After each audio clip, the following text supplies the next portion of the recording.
Hello mga Lods, magluto ako ngayon ng insaladang talong. Itong talong kukuha ko yan sa aking little garden.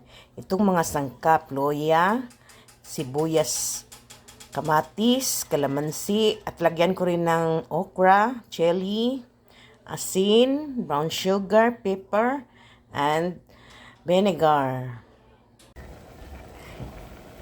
Lutuin muna natin yung talong at saka okra mga Lods, nilaga ko lang yan. Ayan.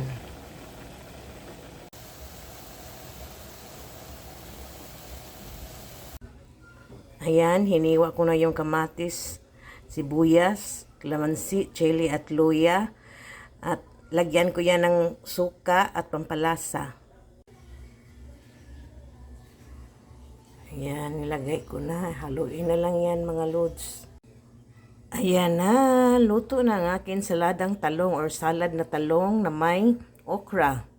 Ayan, matamis na maasim-asim. Kain tayo, sarap niyan. Kain tayo. Ito, may ensaladang talong na may okra at saka red rice. Ayan. Masarap ang aking ensaladang talong or salad na talong na may okra. Kain tayo.